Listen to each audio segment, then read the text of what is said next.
नमस्कार, शाम के 7 बज चुके हैं। आप देख रहे हैं देश तक। आपके साथ मैं हूं चित्रा त्रिपाठी। आधे हिंदुस्तान में बारिश ने कोहराम मचा रखा है। क्या पहाड़, क्या मैदान, सब पानी पानी हो रहे हैं। अगले आधे घंटे में हम आपको दिखाएंगे सैलाब के रोंगटे खड़े कर देने वाली अलग अलग हिस्सों की तस्वीरें। यूपी, बिहार, असम, हिमाचल से लेकर दक्षिण भारत का हाल। इसके अलावा बात होगी मोदी के अयोध्या प्लान की और राजस्थान में चल रहे सियासी खिचड़ी की भी, वो भी बिना ब्रेक के। लेकिन सबसे पहले शो की शुरुआत राजधानी दिल्ली के साथ करते हैं, जो 2 घंटे की बारिश में दरिया बन गई।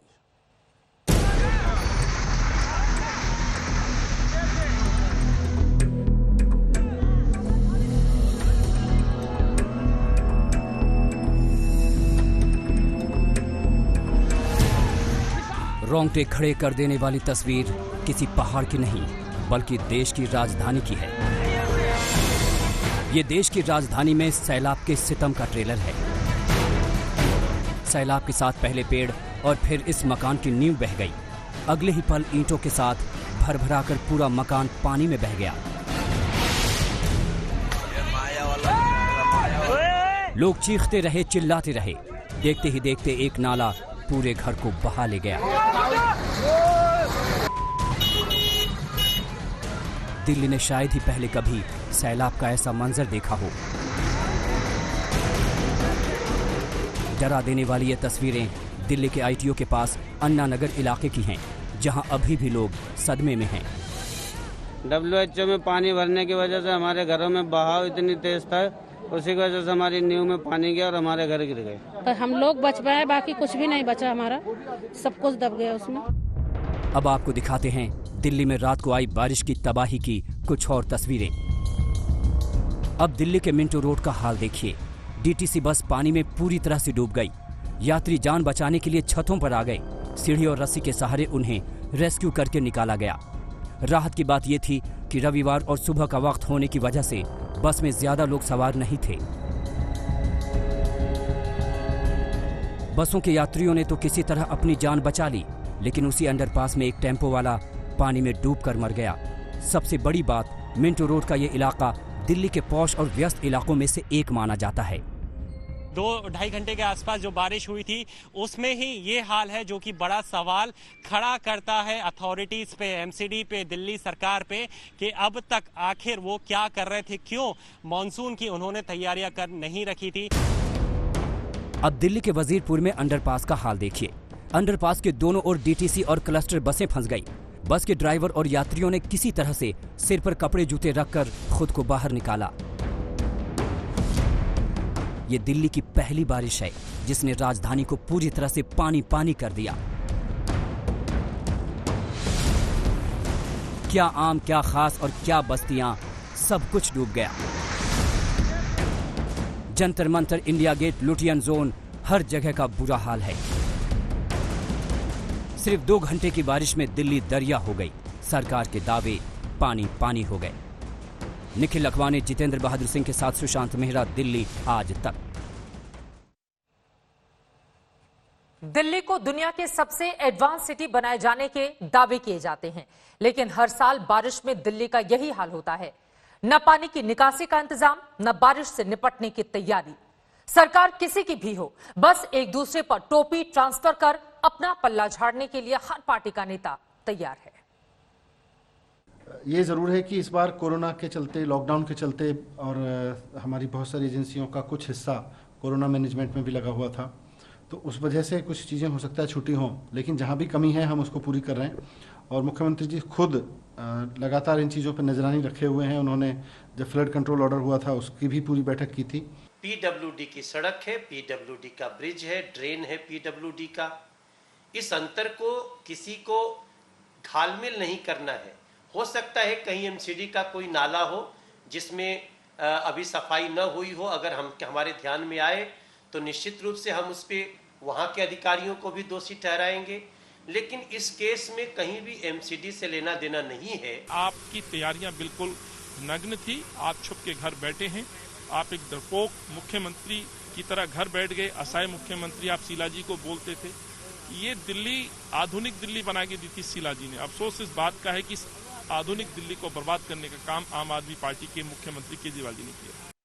एक दूसरे पर ठीकरा फोड़ने की कोशिशें लगातार जारी हैं, लेकिन दिल्ली के आम लोगों का क्या? हर साल उनकी यही बेबसी की तस्वीरें मानसून के सीजन में। दिल्ली की तस्वीर आपने देख ली, आगे आपको बाढ़ से बेहाल देश के दूसरे हिस्सों का भी हाल दिखाएंगे, लेकिन उसके पहले यूपी के बरेली का हैरान करने वाला वीडियो देखिए। यह कोरोना वार्ड की छत से झरना फूट पड़ा।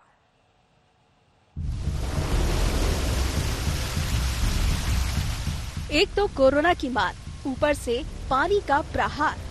छत से पानी की ये बौछार अस्पताल के कोरोना वार्ड में हो रही है। पूरे वार्ड में कोरोना संक्रमित मरीज भर्ती हैं। इनमें महिलाएं भी हैं और बच्चे भी। अचानक छत से बरसात के पानी को निकालने के लिए लगा पाइप टूट गया और पाइप के टूटते ही झरना फूट पड़ा। ये हालात बरेली के राजश्री हॉस्पिटल और मेडिकल कॉलेज में पैदा हुए, जो एक निजी अस्पताल है, लेकिन प्रशासन ने यहाँ कोरोना संक्रमित मरीजों के इलाज का इंतजाम कर रखा है।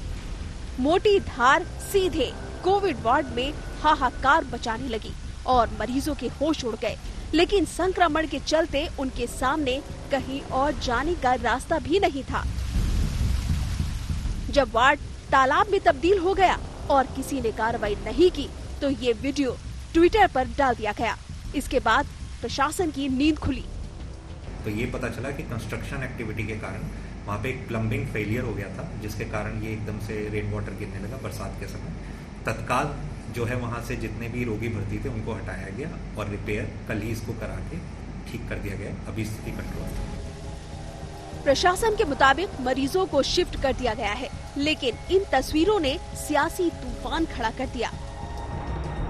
मरीज परेशान है, स्वास्थ्यकर्मी परेशान है, लेकिन सरकार के मुखिया सदी का सबसे कमजोर वायरस जैसे बचकाना बयान देकर जवाबदेही से मुंह फेर रहे हैं। बरेली कोविड अस्पताल का हाल देखिए। कोविड वार्ड में इतना झरना फूट पड़ा है। दरअसल अंतर्राष्ट्रीय योग दिवस पर सीएम योगी ने कोरोना को सदी का सबसे कमजोर वायरस कहा था। उधर अखिलेश यादव ने भी झरने का वीडियो ट्वीट कर लिखा है, ये है उत्तर प्रदेश में क्वारंटीन सेंटर का हाल। पानी नहीं पर झरना बह रहा है। विपक्ष का आरोप है कि अगर योगी सरकार कोरोना के खिलाफ लड़ाई में अच्छे इंतजामों का दावा करती है, तो फिर ऐसी तस्वीर क्यों सामने आती है। बरेली से कृष्णराज के साथ ब्यूरो रिपोर्ट, आज तक। यूपी में झरना बह रहा है तो आपको उसके पड़ोसी राज्य बिहार लेकर चलते हैं, जहां पर बाढ़ ने हाहाकार मचा रखा है। सूबे के 8 जिले इसकी चपेट में हैं। कोरोना विस्फोट के बीच बाढ़ का कहर बिहार पर भारी पड़ रहा है। इन सब के बीच बिहार में आसमानी बिजली गिरने से आज 8 लोगों की मौत हो गई।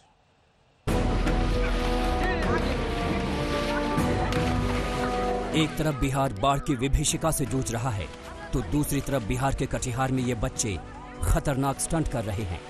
जान की परवाह किए बिना ये बच्चे सड़क पुल से करीब 60 से 70 फीट नीचे बह रही महानंदा नदी में बेखौफ होकर छलांग लगा रहे हैं।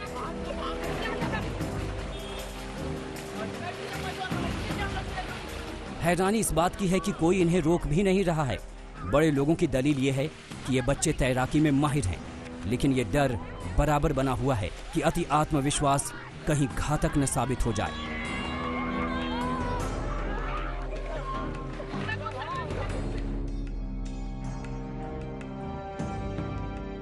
वहीं पिछले 24 घंटे से हो रही बारिश के बाद उत्तर बिहार की बूढ़ी गंडक नदी पूरे उफान पर है। इस वजह से मुजफ्फरपुर शहर के कई इलाकों में बाढ़ का पानी घुस चुका है। शहर के बीचों बीच बना अहियारपुर पुलिस स्टेशन टापू में तब्दील हो गया है। बाढ़ के इस पानी की वजह से आप देख सकते हैं यहाँ पर हाथों में इस तरीके से राइफल को लेके, जूते चप्पल जो पहनते हैं और पानी पीने का जो सामान होता है उसको लेके इस तरीके से निकलना पड़ रहा है ड्यूटी के लिए। कैसे आप लोग भी जाइएगा ड्यूटी करने के लिए? सर पानी में हिल के जाना पड़ता है सर, बहुत दिक्कत है सर। राइफल लेके जा रहे हैं सर पूरा आप लोग? ये सर गर्म पानी ले जाते हैं सर, और जूता खोल के ले जाने पड़ रहा है सर। नाव के वास्ते तो सर जरूरी है। पर साल भी नाव यहाँ चल रहा था सर। इस साल तो और एगो सर अथी हो गया है कि कोरोना से ठीक किया गया हो रहा है हम लोग। अब पानी दोनों सर दबा रहा है। बाढ़ की चपेट में बिहार के 8 जिले आ गए हैं। प्रभावित जिलों में सीतामढ़ी, शिवहर, सुपौल, किशनगंज, दरभंगा, मुजफ्फरपुर, गोपालगंज और पूर्वी चंपारण शामिल है। उधर राजधानी पटना में भी आज झमाझम बारिश हुई। कटिहार में विपुल राहुल और मुजफ्फरपुर में रोहित कुमार सिंह के साथ सुजीत कुमार झा, पटना आज तक। पहाड़ों से लेकर मैदानों और समंदर किनारे तक हिंदुस्तान में पानी का प्रहार हो रहा है।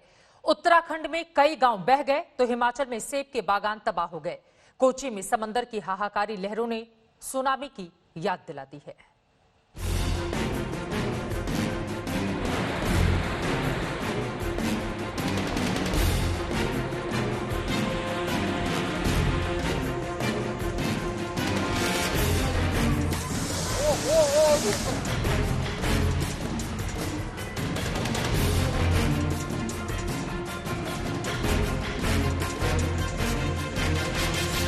ये तस्वीरें हिमाचल प्रदेश के किन्नौर जिले की हैं, जहां सांगला घाटी के पास बटसेरी गांव में अचानक बाढ़ आ गई। पहाड़ों में हुई मूसलाधार बारिश के बाद बांसपा नदी का जलस्तर अचानक बढ़ गया। बाढ़ में फंसे मजदूरों को रस्सी डालकर बचाया गया। बांसपा नदी में उफान आने से किन्नौर के सेब बागानों को भारी नुकसान पहुंचा है।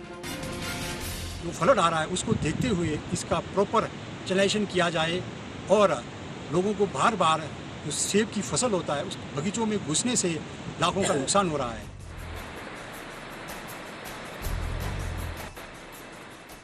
ये तस्वीरें उत्तराखंड के मुनस्यारी की हैं, जहां 2 दिन से पहाड़ों की चोटियों में हो रही मूसलाधार बारिश छोड़ी बगड़ गांव के लिए काल बन गई।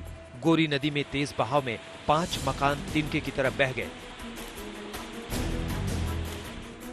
चीन सीमा को जोड़ने वाला मदनकोट पुल भी तेज बहाव नहीं झेल पाया। इस पुल की मरम्मत कुछ दिन पहले ही की गई थी। इसके बह जाने से कई गांवों का संपर्क मुख्यालय से टूट गया है।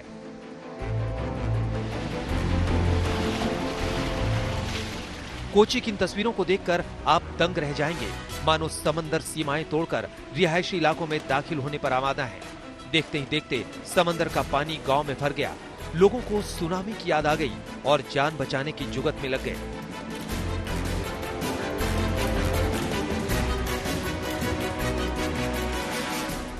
असम में बाढ़ के चलते 81 लोगों की अब तक मौत हो चुकी है। राज्य के 25 जिलों के करीब 27,30,000 लोग प्रभावित हैं। अब प्रशासन के लिए राहत और बचाव कार्य बड़ी चुनौती बने हुए हैं। और इसका जलस्तर हजारों लाखों लोगों को अपनी चपेट में ले लेता है। 81 लोग अपनी जान तो गंवा चुके हैं, हजारों लाखों फिलहाल विस्थापित हैं। सरकारी मदद उन तक पहुंचाई जा रही है। जल्द राहत आपदा का काम एनडीआरएफ, एसडीआरएफ और राज्य सरकार की ओर से जारी है। सोनीपत 2 घंटे की मूसलाधार बारिश के बाद पानी पानी हो गया।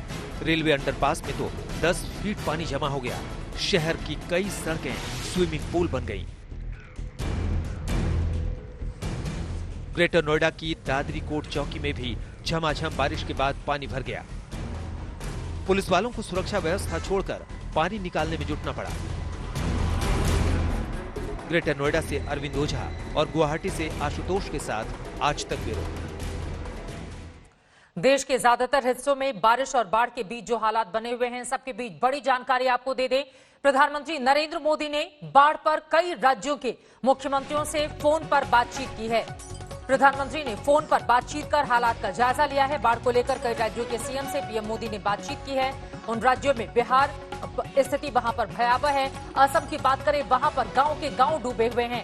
इसके अलावा आंध्र, तेलंगाना के मुख्यमंत्रियों से भी बातचीत की है प्रधानमंत्री ने। तमिलनाडु, हिमाचल प्रदेश के मुख्यमंत्री से भी बातचीत कर वहां पर किस तरह के हालात राज्य में बने हुए हैं, इसका उन्होंने जायजा लिया है और हालात से निपटने और लोगों को राहत देने के उपायों पर चर्चा की गई है। बिहार, असम, आंध्र, तेलंगाना के मुख्यमंत्रियों से बातचीत की है प्रधानमंत्री ने और तमिलनाडु, हिमाचल, उत्तराखंड के सीएम से भी उनकी बातचीत हुई है।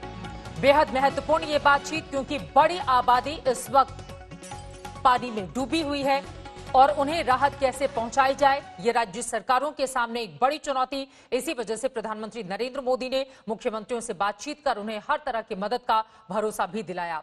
उधर अयोध्या में राम मंदिर निर्माण का भूमि पूजन 5 अगस्त को होना लगभग तय हो गया है। बड़ी खबर यह है कि भूमि पूजन के लिए पीएम मोदी अयोध्या जा सकते हैं।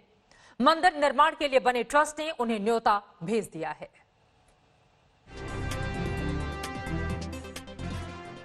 अयोध्या पर सुप्रीम कोर्ट का फैसला आने के बाद जिस पल का इंतजार था वो भी जल्द आने वाला है।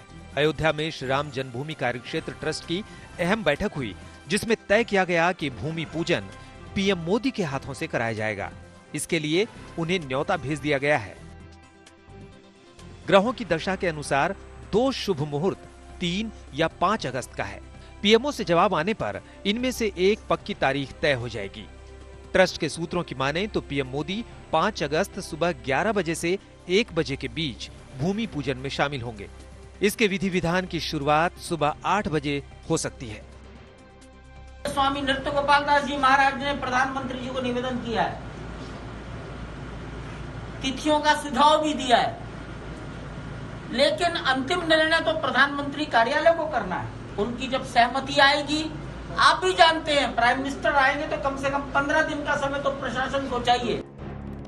5 अगस्त की तारीख इस मायने में भी अहम है कि 1 साल पहले इसी दिन अनुच्छेद 370 को समाप्त कर जम्मू कश्मीर को दिया गया विशेष दर्जा खत्म कर दिया गया था। प्रधानमंत्री के पूर्व प्रधान सचिव नृपेंद्र मिश्रा की अध्यक्षता में हुई बैठक में 5 अहम मुद्दे तय किए जाने थे। भूमि पूजन की तारीख, प्रधानमंत्री की भागीदारी, गर्भगृह की डिजाइन, 70 एकड़ जमीन पर निर्माण की डिजाइन और एक ही परिसर के भीतर सीता मंदिर का निर्माण। बैठक में तय किया गया है कि मंदिर की ऊंचाई अब थोड़ी अधिक होगी। पहले तय हुआ था कि ऊंचाई 141 फीट होगी और अब 161 फीट होगी। पहले 3 गुंबद तय किए गए थे और अब 5 गुंबद बनाए जाएंगे। चंपत राय के मुताबिक देश भर के 4 लाख ब्लॉक के 10 करोड़ लोगों से चंदे के लिए संपर्क किया जाएगा। उन्हीं पैसों से मंदिर का निर्माण होगा। अयोध्या में बनबीर सिंह के साथ राहुल श्रीवास्तव, दिल्ली, आज तक। मंदिर ट्रस्ट ने प्रधानमंत्री को न्योता भेज दिया है। सूत्र बता रहे हैं पीएम मोदी 5 अगस्त को अयोध्या जाएंगे। सुबह 11 बजे से दोपहर 1 बजे तक भूमि पूजन का ये बहुत बड़ा कार्यक्रम वहां पर रखा गया है। काफी लोगों की मौजूदगी भी होगी। हालांकि कोरोना काल ये चल रहा है, ऐसे में कोशिश यही होगी कि एक तरफ भूमि पूजन का कार्यक्रम भी अच्छे से हो जाए और दूसरी दिक्कतें भी पेश नहीं आए। लेकिन 5 अगस्त का एक बहुत बड़ा संयोग है।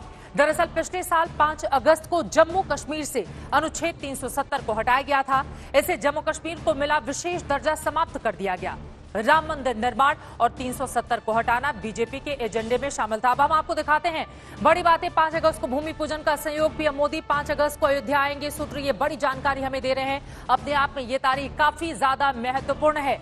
प्रधानमंत्री नरेंद्र मोदी 5 अगस्त को अयोध्या जाएंगे, ये बड़ी जानकारी निकलकर सामने आ रही है। मैं चाहूंगी दूसरा ग्राफिक्स आपको दिखाया जाए। सुबह 11 बजे से 1 बजे तक भूमि पूजन का कार्यक्रम होगा, उसमें प्रधानमंत्री मोदी शामिल होंगे। 5 अगस्त 2019 को अनुच्छेद 370 हटाया गया था। पिछले साल की ही ये तारीख थी, 370 को हटा दिया था। जम्मू कश्मीर का विशेष दर्जा समाप्त किया गया था, जो बीजेपी के एजेंडे में शुरू से ही, जब से ये पार्टी 1980 बनी, 1980 में इस पार्टी का गठन किया गया था, तब से बीजेपी के एजेंडे में शामिल था। 5 अगस्त को पीएम मोदी का भूमि पूजन में जाना एक बहुत बड़ा सियासी संकेत भी है। इस वजह से भी 5 अगस्त की तारीख मानी यही जा रही है कि यही वो तारीख होगी जिस दिन प्रधानमंत्री नरेंद्र मोदी अयोध्या जा सकते हैं। हालांकि 3 अगस्त का भी ऑप्शन, 2 तारीखें दी गई थी, 3 अगस्त का भी ऑप्शन उसमें था। 3 अगस्त को रक्षाबंधन का कार्यक्रम है, लेकिन माना जा रहा है 5 अगस्त को प्रधानमंत्री मोदी जा सकते हैं भूमि पूजन के कार्यक्रम में अयोध्या। लेकिन इन सब के बीच आपको यह भी बताते चले, एनसीपी सुप्रीमो शरद पवार ने मोदी सरकार पर निशाना साधा है। उन्होंने कहा है कि कुछ लोगों को लगता है राम मंदिर बनने से कोरोना हार जाएगा। तंज कसा है यहां पर शरद पवार ने। उनकी ओर से कहा गया है कुछ लोगों को ऐसा भ्रम है, ऐसा लगता है कि राम मंदिर बनने से कोरोना हार जाएगा। हमें अपनी प्राथमिकता तय करनी होगी, ये तय करना होगा कि महत्वपूर्ण क्या है। इस तरह से नसीहत देते हुए एनसीपी सुप्रीमो शरद पवार यहां पर पीएम मोदी को नजर आ रहे हैं। राम मंदिर को लेकर मोदी सरकार पर शरद पवार का निशाना।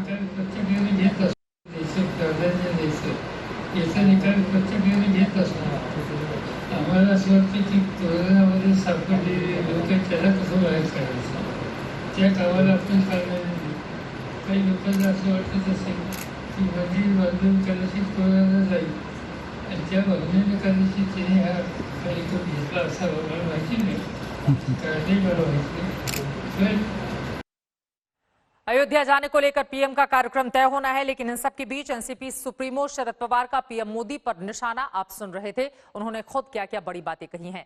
आगे बढ़ते हुए आज की एक और महत्वपूर्ण खबर आप तक पहुंचाते हैं। रात को पति पत्नी के बीच झगड़ा हुआ और सुबह पत्नी और 2 मासूम बच्चों के शव घर में पड़े मिले। ये सनसनीखेज वारदात दिल्ली के निहाल विहार इलाके की है। पति वारदात के बाद से ही फरार है। पुलिस को शक है कि पति ने ही पूरे परिवार को धारदार हथियार से मौत के घाट उतार दिया।